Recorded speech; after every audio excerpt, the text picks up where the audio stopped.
उसकी एक मुस्कुराहट ने मेरी परेशानियों को रास्ता भुला दिया। समंदर भी आया था डुबाने को सैलाब लेकर, उसे बीच राह जला दिया। और क्या बताऊं कैसे छू लेने भर से उसके मेरी तासीर बदल जाती है। मैं देखता हूँ उसकी आंखों में, मेरी आंखों में तस्वीर बदल जाती है। तो मैं देखता हूँ उसकी आंखों में, मेरी आंखों में तस्वीर बदल जाती है। मौत का फरमान लेकर आते तो हैं साए, मगर माँ सिर पे यूं हाथ रखती है कि तकदीर बदल जाती है। थोड़ा सा ओके, तो नेक्स्ट मैं लगभग ऐसे लिखता हूँ कि जैसे 2 लाइनर्स लिखता है, 4 लाइनर्स। कभी कभी ऐसा हो पाता है कि थोड़ी आगे तक चली जाए।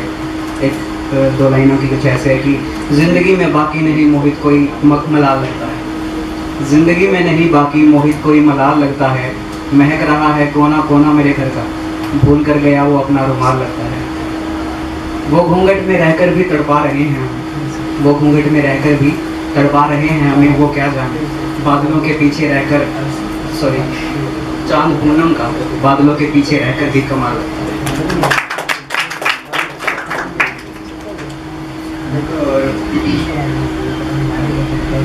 अक्सर मुमकिन नहीं होता यूं दर्द मिटाना, कभी कभी जख्म कुरेद कर मरहम लगाना पड़ता है।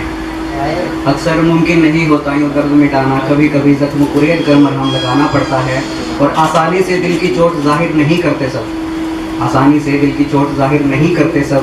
यहाँ खुद को खुदा और ज़माने को बेहुदा बनाना पड़ता है।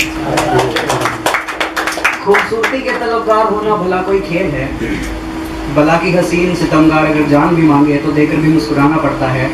और जब ताके किसी की तिलस्मी झील सी आंखें, तो पेशेवर तैराक भी हो तो डूब जाने को उसमें उतर जाना पड़ता है। और जतन कितने कुछ पल की मुलाकात को, जतन कितने कुछ पल की मुलाकात को, बार बार निहारना खुद को आईने में, सर्द दिसंबर भी हो नहाना पड़ता है।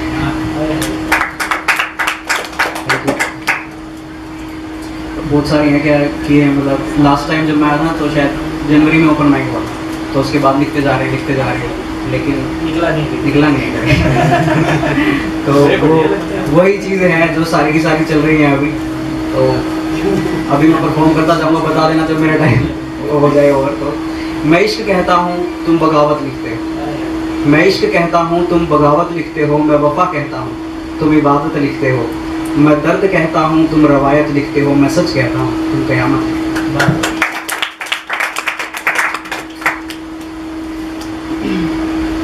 एक और है कि ये काफ़ी पसंद की थी कुछ दोस्तों ने, तो परफॉर्म कर रहा हूँ कि बसंत चाहिए कि खिज़ा चाहिए, बसंत चाहिए कि खिज़ा चाहिए। पंछियों से भी पूछा क्या चाहिए, निकाले जो कांटे पैरों में चुभे थे और मुस्कुरा कर पूछा सजा चाहिए। सनम चाहिए कि जफा चाहिए, दर्द में था वहशी से भी पूछा दवा चाहिए। और वो बोला कि बहुत घुटन है, वो बोला कि बहुत घुटन है यहाँ। मैंने सीने से निकाल के पूछा हवा चाहिए। लो टूट गया है दिल फिर एक दफ़ा, लो टूट गया है दिल फिर एक दफ़ा, मगर मना कर दिया मैंने, किसी ने पूछा था नया चाहिए।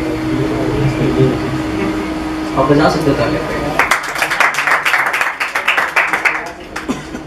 एक ऐसा हुआ था कि जब लॉकडाउन हुआ था ना, तो मैं अपनी बुआ जी के यहाँ पे था, तो मैं खुद के लिए बता रहा हूँ चीज़ ताकि मैं थोड़ा सा मोटिव। तो हुआ ये कि एक बाहर एक कमरा होता है, तो जहाँ पर मैं सोता था अपने भाई के साथ में। तो रात को ऐसे 2-2 बजे तक नींद तो आती है नहीं हम लोगों को तो मैं बाहर निकला हूँ रात को, ऐसे मतलब थोड़ा सा पानी वानी पी लेते हैं। तो वहाँ पे ना एक बेरी का पेड़ है घर के अंदर, और बेरी के पेड़ से रिलेटेड और पीपल के पेड़ से रिलेटेड स्टोरी हमने बहुत सुन रखी होती है। रात को 12:30 बजे मैं निकलता हूँ भाई साहब बाहर, और बाहर आके मुझे जस्ट दिमाग में सिर्फ एक ही चीज़ याद आई, ऊपर देखा मेरे बेरी का पेड़, नीचे याद आया भूत। और मैं जैसे ही वॉशरूम से बाहर निकला हूँ, वहाँ पे शीशा लगा हुआ है और पीछे ऐसे लाइट्स पड़ती हैं पीछे। तो ये पता है डर के मामले में मतलब ऐसी कोई भी चीज़ होती है ना तो वो सारी भूत ही नजर आती है। तो ऐसा क्या हुआ कि मैं ऐसे देख रहा हूँ उसको, मैं जैसे से हाथ धो रहा हूँ और पीछे से देख रहा हूँ, ऐसे देख रहा हूँ पीछे से लाइट, ऐसे पत्ते हिल रहे हैं, लाइट जा रही है, वो लग रहा है कि भाई साहब अभी कोई भाग के निकल गया। और उसके बाद जैसे हम बचपन में करते हैं कि पीछे नहीं देखना 3 लंबी छलांगे और अपने बिस्तर के ऊपर, उसके बाद में मतलब कि ये भी देखना कि दरवाज़ा बंद हुआ कि नहीं हुआ, कोई मतलब नहीं है, बस अपना कंबल ओढ़ा और बस यहीं पे अपना रिलीफ हो जाता है ना। तो यहाँ पे अपने आगे सारी सिक्योरिटीज़ पूरी हो जाती हैं, चाहे लेकिन एक बात सोचने की है ना कि भूत तो भाई अंदर भी आ सकता है लेकिन वहां जाके एक अलग चीज महसूस होती है।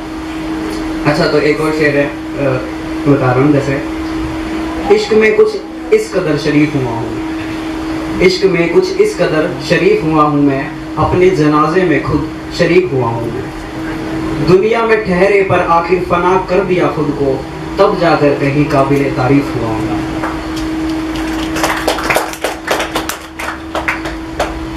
अच्छा, एक राहत इंदौरी साहब का एक शेर था, उसमें कहते हैं मैं आ गया हूँ, बता इंतज़ाम क्या क्या है ना? किसी को याद है थोड़ा बताएंगे क्या कुछ है? तो उसी के ऊपर थोड़ा सा ट्राई किया था कि ऐसा कुछ लिख पाएँ कि दर्द जख्म दवा दुआ, दर्द जख्म दवा दुआ, जफा वफा, देकर कोई पागल तो किसी को कर मदहोश रखा है। ये थाली इश्क की है जनाब, इसमें सब कुछ परोसा है।